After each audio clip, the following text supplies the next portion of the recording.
신약 시대 예수님이 오시고 교회의 절기들이 새로워졌죠. 성탄절이 있었어요. 그리고 부활절이 있습니다. 그리고 또 성령 강림절이 있습니다. 아마 많은 분들은 성탄절, 부활주의를 기억하고 아마 좋아할 거라고 생각합니다. 미국 같은 경우는 부활절 때 휴가가 길죠. 그만큼 부활절의 의미가 정말 존중받는 겁니다.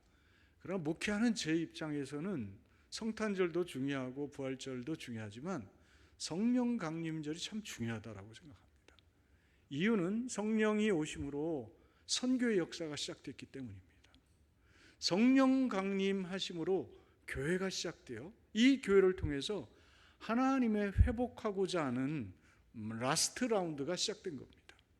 어떻게 보면 창조의 역사와 구원의 역사, 이것이 하나님의 첫 번째, 두 번째 라운드였다고 한다면 이제는 성령 하나님을 통하여 다시 한번 이 땅에 하나님 나라를 온전히 회복하는 이 하나님의 마지막 그 부르심과 사명이 오늘 이 성령 강림을 통하여 오늘 우리에게 그리고 지금의 교회에게 주어져 있기 때문입니다.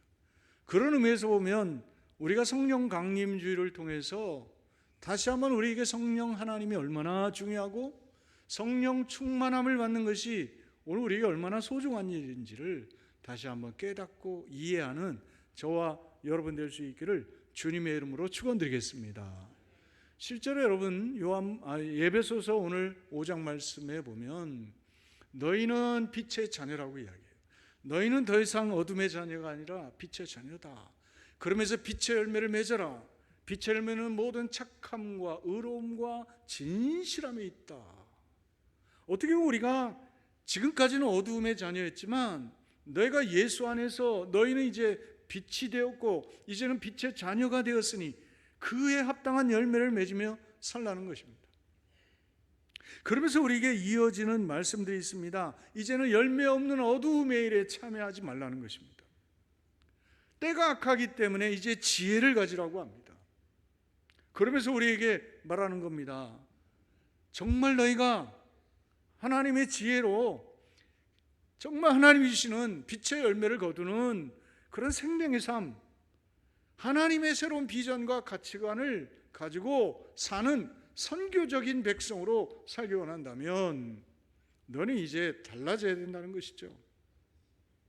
그러면서 오늘 본문을 보면 그러므로 뭐하지 말라? 어리석은 자가 되지 말라 그래요.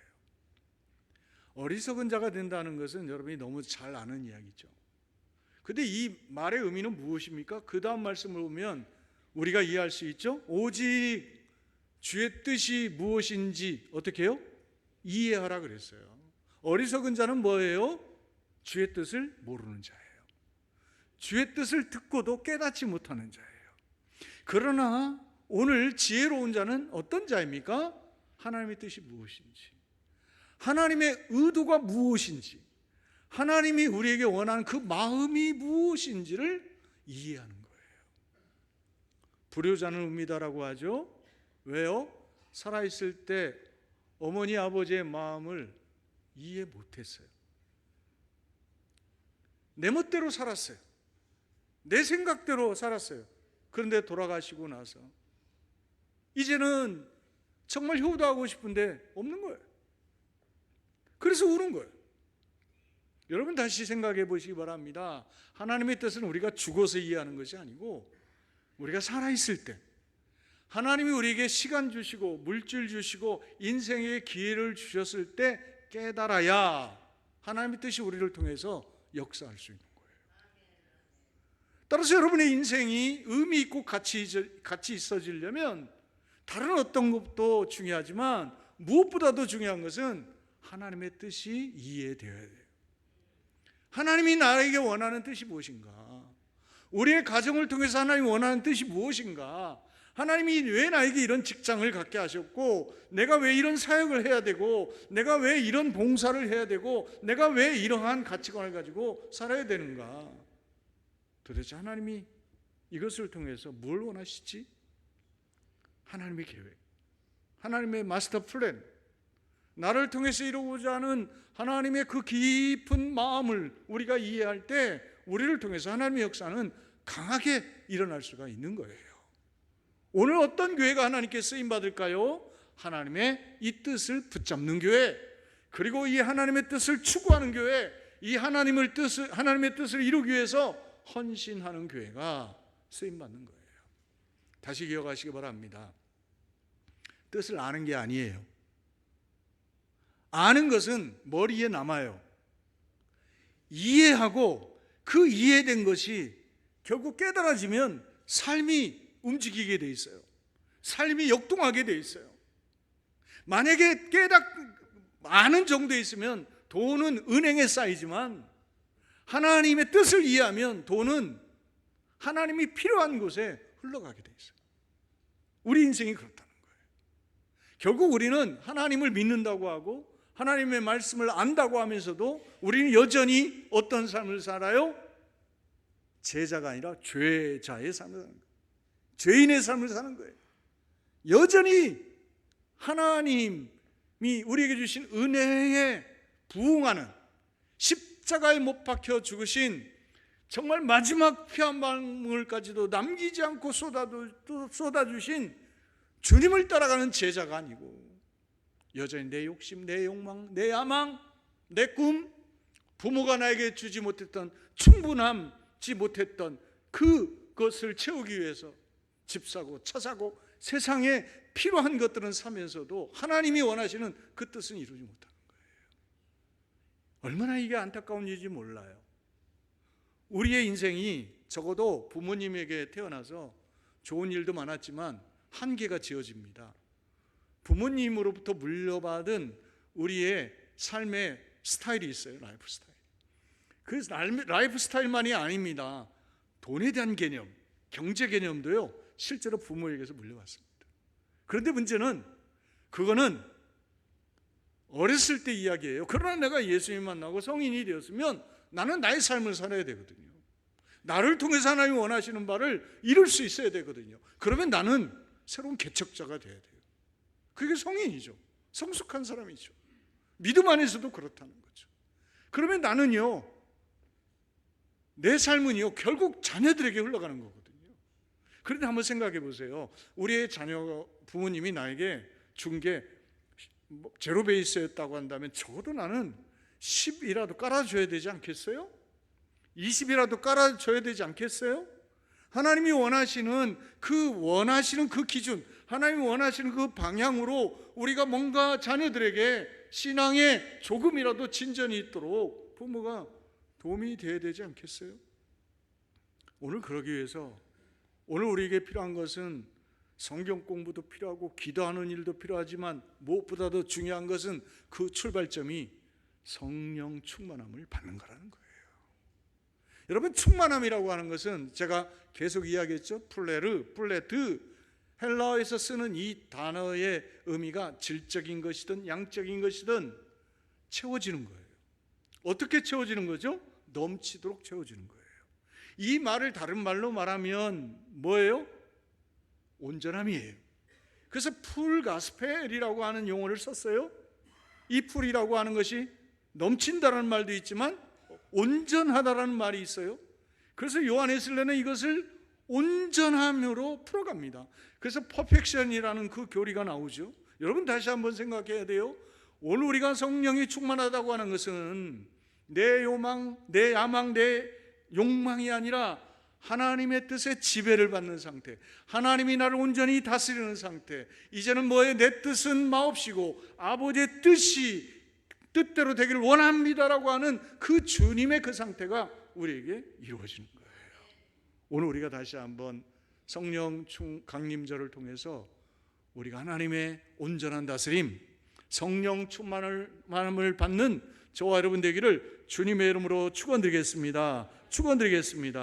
그래서 오늘 본문을 보세요. 그러므로 어리석은 자가 되지 말라는 거예요. 오직 우리에게 필요한 한 가지 유일한 길은 뭡니까? 하나님의 뜻, 주의 뜻이 무엇인지 이해하라는 거예요. 깨달으라는 거예요. 그러면서 이 깨달음 가운데 오늘 우리에게 말하는 19절 말씀 보세요. 18절에 보세요. 뭐 하지 마라? 술 취하지 말라. 왜요? 이는 방탕한 것이다 그랬어요. 그러면서 말합니다. 오직 성령으로 충만함을 받으라. 오직 죄 뜻이 무엇인지 이해하는 것은 오직 성령으로 충만함을 받음으로 가능한 일이라는 것이죠. 근데 여기 충만함을 받으라라고 하는 이 헬라어 시제가 현재 수동 명령형이에요. 수동이라고 하는 건 뭐죠? 내 의지로 이루어지거나 내 노력으로 이루어지는 것이 아니고 이것은 어떻게 해요? 받는 거라는 거예요. 임하는 거예요. 근데 현재형이에요. 이 말은 무슨 이야기죠? 한 번으로 끝나는 것이 아니라 항상이라는 의미가 있어요. 언제나 현재, 계속 현재 우리에게 이 삶이 있어야 된다는 거예요. 따라서 여러분, 이것은 한 번으로 끝나는 것이 아니라 지속적으로 성령의 다스림을 받아야 된다는 거예요. 사랑하는 성도 여러분, 오늘 우리가 생각해 보십시오. 성령 충만함이 오늘 우리에게 항상 있을 때에 우리는 어떤 사람일까요? 하나님의 성령의 인도하심을 따라가는 거예요. 성령 하나님이 하시자고 하는 대로 우리가 순종하는 것이 자연스러운 것이죠. 오늘 우리가 다시 한번 이 술 취한다고 하는 것은 술의 영향을 받는 거잖아요. 여러분, 술 먹으면 어떻게 돼요? 술 기운에 내 이성을 빼앗기죠. 최근에 무슨 트로트 김 아무개 가수가 술 먹었는지 안 먹었는지 그것이 알고 싶다. 아마 이제 나올지 모르겠습니다. 근데 여러분 한번 생각해 보십시오. 실제로 많은 사람들이, 특히 공인이 술 먹어서 인생을 뺏겨요. 위기가 오더라고요. 사실 평범한 사람이면 모르겠지만, 근데 이제 더 나쁜 것은 거짓말하면 훨씬 더 이제 그 책임이 무거워지는 거예요. 그러니까 지금은 술 먹었냐 안 먹었냐의 문제가 아니라 거짓말 하느냐 아니냐의 문제로 가고 있어요. 한번 생각해 봐요. 실제로 이거를 위해서 그 사람이 술 먹었을까요? 술 먹는 이유는 뭐예요? 술의 도움을 받아서 뭔가 내가 어땠으면 좋겠다? 아니, 나는 술을 안 먹어봐서 잘 몰라요. 술 먹으면 행복하시나요? 기분 좋으시나요? 네? 그 쓴 술 먹으면 내 안에 뭐예요? 술이 나를 고양시켜주죠. 뭔가 나에게 기분 좋게 해주죠. 그러니까 사람들은 술을 먹을 때 어때요? 기분 나빠도 풀자고 먹고 또 모여서 축하할 일이 있으니까 먹자고 하고 그러지 않겠어요? 근데 여러분, 여기에 보면 술을 먹는 이야기를 말하는 것이 아니라 술 취하지 말라, 술에 지배당하지 말라는 거예요. 술에게 정신 뺏기지 말라는 거예요. 왜? 방탕한 일이다 그랬어요. 실제로 여러분 방향을 잃습니다.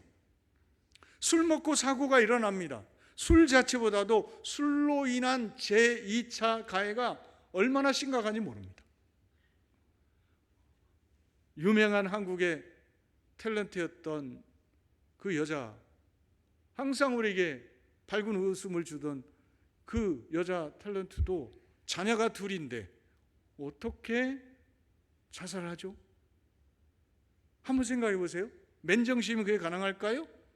술을 먹으니까 어떻게 되죠? 자기밖에 모르는 거예요. 자기의 감정만 슬픈 거예요. 책임이 사라지는 거예요. 결국 술이란 이성을 잃게 하고요, 술의 영향력은 잘못된 판단을 가져오는 겁니다. 길을 잃게 하는 겁니다. 결국 이 말은 무슨 이야기죠? 하나님의 뜻과는 상관없는 길을 선택하게 되는 게 술이라는 거예요. 그러면 우리가 어떻게 해야 된다고요? 성령 충만함 받아야 하나님의 뜻을 이해하고 그 뜻을 붙잡을 수 있다는 거예요. 오늘 기억하십시오. 사람이 그렇습니다. 가정이 그렇습니다. 교회가 그렇습니다. 나라가 그렇습니다. 오직 성령으로 충만함 받을 때 거기에 하나님의 역사가 일어나는 거예요. 우리나라가 1948년도에 이 세계 경제 순위에서요, 아프리카 두 나라 빼고 3등이었어요. 뒤에서. 소망이 있나요? 근데 이런 나라에 또 뭐가 있었어요? 한국전쟁이 일어나잖아요. 그러니까 이 나라는 그때, 지금으로 생각해보면 몇 년 전입니까? 약 70년 전, 80년 전 돌아가 보면 진짜 우리나라는 소망이 없었습니다. 깜깜한 나라였습니다. 근데 그때에 성령 하나님이 강력하게 역사하시죠. 그래서 솔직히 우리는 1960년대 그때까지도 가난했습니다. 근데 1970년대 들어오면서부터 여러분 일종의 개발이 일어나면서 역사가 일어나지 않습니까?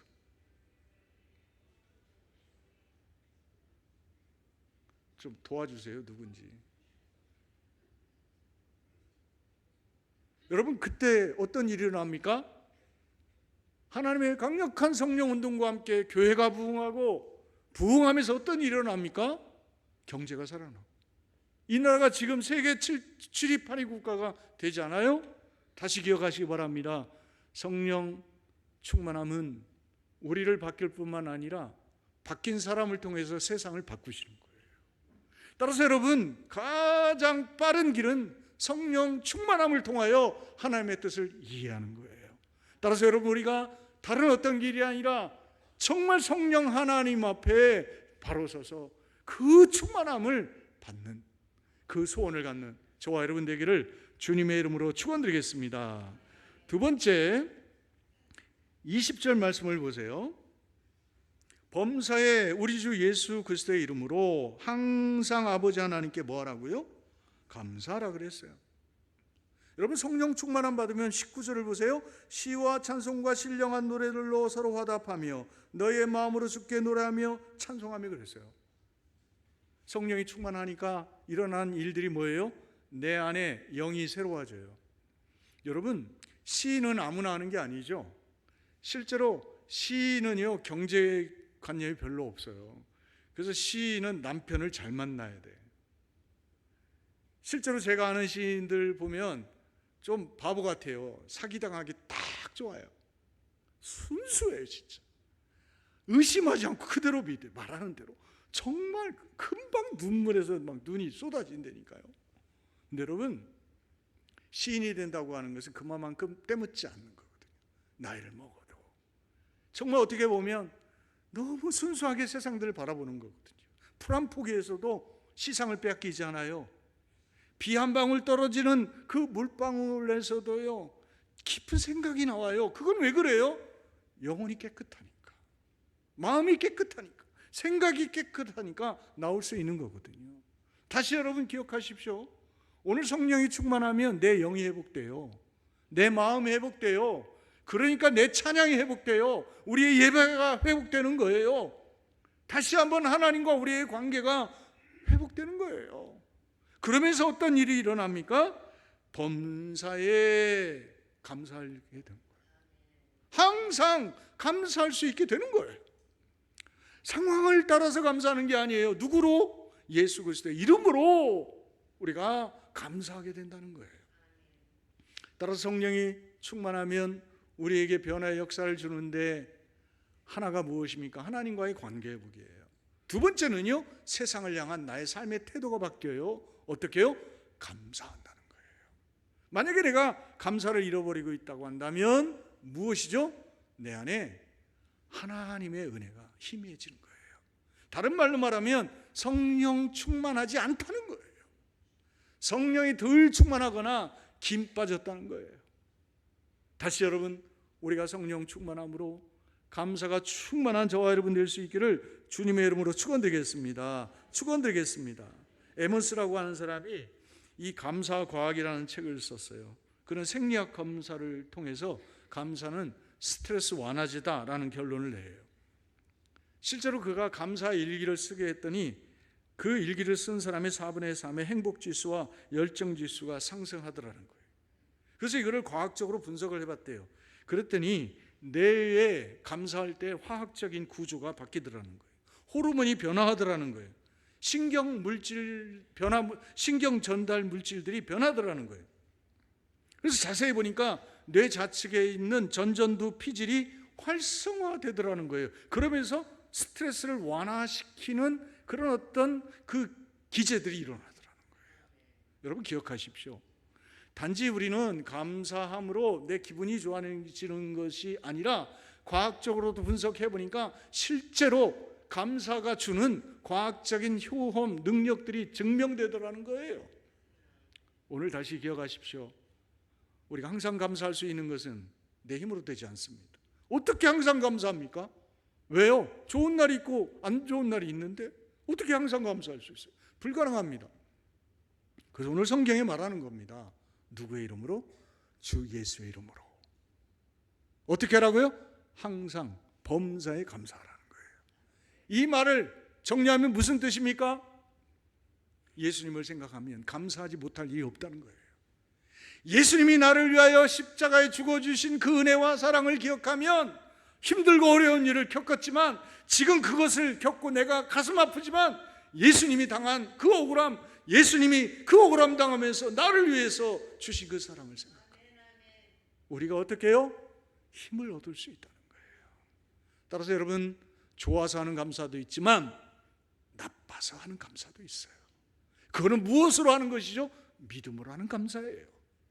그것은 예수 이름을 의지하여 하는 감사예요. 이 감사가 무엇으로 가능합니까? 성령 충만할 때 가능하다는 거예요. 따라서 여러분, 우리가 다시 한번 성령 충만하여 감사 충만한 저와 여러분 되기를 주님의 이름으로 축원드리겠습니다. 마지막 21절 같이 읽어봅시다. 시작. 그리스도를 경외함으로 피차 복종하라. 아멘. 여러분, 마지막 성령 충만하면 우리가 어떤 일이 일어나요? 하나님을 예배하는 변화가 일어나고 우리가 세상 살면서 감사의 삶의 태도의 변화가 일어나지만 마지막은 뭐예요? 피차 복종한다는 거예요. 그런데 그 앞에 이 복종하는 동기가 뭐예요? 그리스도를 경외함으로 그랬어요. 여러분, 사람을 보면 여러분 항상 기분 좋아요? 바보예요? 아니죠. 분명히 우리는 감정이 있잖아요. 감정만 있어요? 기억도 있잖아요. 그 사람에 대한 나쁜 감정이 있으면 그날로 끝나는 게 아니라 연장되잖아요. 그러지 않습니까? 기분 나쁜 사람하고 밥 먹습니까? 왜 비싼 돈 내고 내가 왜 기분 나쁜 사람하고 밥 먹습니까? 그렇지 않아요? 그런데 우리가 할 수 있는 이유가 있어요. 뭡니까? 원수된 우리를 위하여 죽어주신 예수님, 그 귀한 사랑을 생각하면서 정말 주님을 경외할 때 우리가 어떻게 해요? 피차 복종할 수 있는 거예요. 히브리서 13장 17절에 보면 너희를 인도하는 자들에게 순종하고 복종하라 그래요. 여기는 쉽게 말하면 이 복종이라는 것을 순종과 복종으로 구분해서, 순종 오베이라고 하는 것은 하나님에 대해서, 서밋은 누구에게 대해서? 사람에 대해서 하는 것을 구분하고 있어요. 근데 오늘 여기 쓰이고 있는 히포타소메노이라고 하는 이 헬라어의 말은 휘포가 누구 아래서거든요. 그리고 뒤에 있는 타소메노이는 정렬한다, 줄선다라는 뜻이 있어요. 이게 군사 용어예요. 이 말은 복종한다는 것인데 이게요, 무서워서 복종하는 그런 의미라기보다는 자원해서 존경하는 마음으로 우리가 어떻게 해요? 줄을 서는 그의 말에 우리가 순응하는 것을 이야기해요. 그래서 오늘 이 말은 순종에 가까운 말이에요. 무슨 이야기죠? 서로에 대해서 우리가 기쁜 마음으로 존중하는 거예요. 인정해 주는 거예요. 이게 무엇으로 가능해요? 성령 충만할 때 내 안에 주님을 경외하는 마음으로 상대방을 인정해 주는 거예요. 그가 꼭 내게 필요해서, 항상 내게 좋아서가 아니라 그에 대한 하나님의 사랑을 알기 때문에, 또 부족한 나를 세워서 나를 여기까지 오게 했음을 알기 때문에 그 사람은 지금 부족하지만 어때요? 나의 섬김을 통해서 저도 세워질 것을 기대하기 때문에 존중하는 거예요. 다시 기억합시다. 오늘 성령 충만함은 오늘 우리에게 많은 유익을 줍니다. 우리의 예배를 살려줍니다. 우리의 감사를 살려줍니다.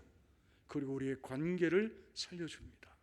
다시 성령 충만해서 우리의 가정이 다시 일어날 수 있기를 원합니다. 교회가 세워지기를 원합니다. 다시 한번 하나님의 뜻이 온전히 이루어지는 그런 축복이 있기를 주님의 이름으로 축원드리겠습니다.